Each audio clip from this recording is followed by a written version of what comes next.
The old fishermen of Andros called it the Serpent's Eye. From the air, it was a perfect circle of impossible blue, a pupil staring up at the sun from a turquoise iris of shallow reefs.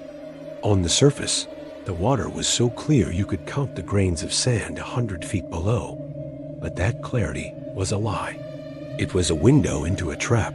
My name is Dr. Iris Thorne, and I was a marine biologist. Before the Serpent's Eye, I saw the ocean as a world of wonder. Now, I can't even look at a glass of water without my hands shaking. We came to chart it, my team and I, 3 of us, on the Sea Serpent Asterisk, a research vessel that felt laughably small the moment we anchored over the abyss. The locals warned us. They spoke of the Lusca, a creature of impossible size, part shark, part octopus, a thing that lived in the dark heart of the blue hole. They said it breathed in the water, creating currents that dragged boats to the center. They told us of divers who went down and never came up, their tanks found empty on the seafloor, their bodies gone. We dismissed it all as folklore, the romantic ghost stories of island life. We were scientists. We believed in what we could measure. Our first dive was unnerving. The sunlight, so brilliant at the surface, vanished within 200 feet. It didn't fade. It was stolen. The water temperature plummeted. Sound died.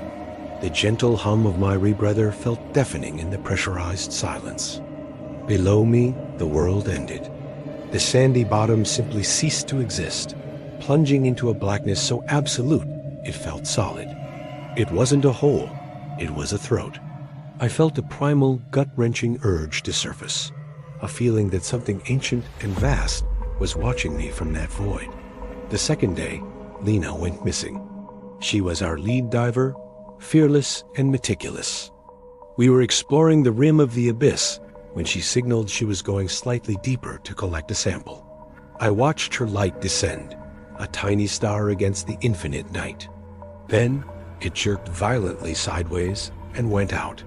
We heard nothing over the comms, but a single, sharp intake of breath, followed by static. We searched for hours. The only thing we found was her collection bag, floating near the edge of the darkness, torn clean in half. Panic set in. We wanted to leave, but a storm had rolled in, trapping us. That night, as the boat pitched on the waves, something scraped against the hull. It was a long, slow, rasping sound, like a giant claw dragging along the metal.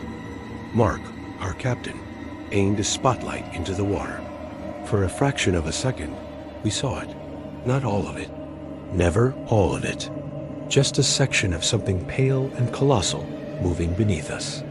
It was a tentacle thicker than a man's torso, lined with suckers the size of dinner plates. Then it was gone, swallowed by the black water. The next morning, the anchor line was taut, angled impossibly down into the hole, as if snagged on the center of the earth. The winch strained, groaning until smoke poured from the motor, but the anchor wouldn't budge. We were tethered to the beast's lair. Mark, desperate, decided to dive and cut the chain. I begged him not to. He geared up, his face a mask of grim determination, and slipped over the side. I watched his bubbles rise for less than a minute. Then the boat lurched, pulled down so hard the deck tilted 45 degrees, sending deer crashing into the sea. The anchor chain snapped with a sound like a cannon shot, whipping back and shattering the railing. Mark never surfaced. There was no blood, no scream, just the sudden, chilling absence of his life. I was alone, adrift over the Serpent's Eye.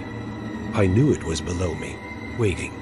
The sun began to set, painting the sky in colors that felt like a mockery. As the last light faded, I felt a gentle rocking. Not from the waves. This was rhythmic, intentional.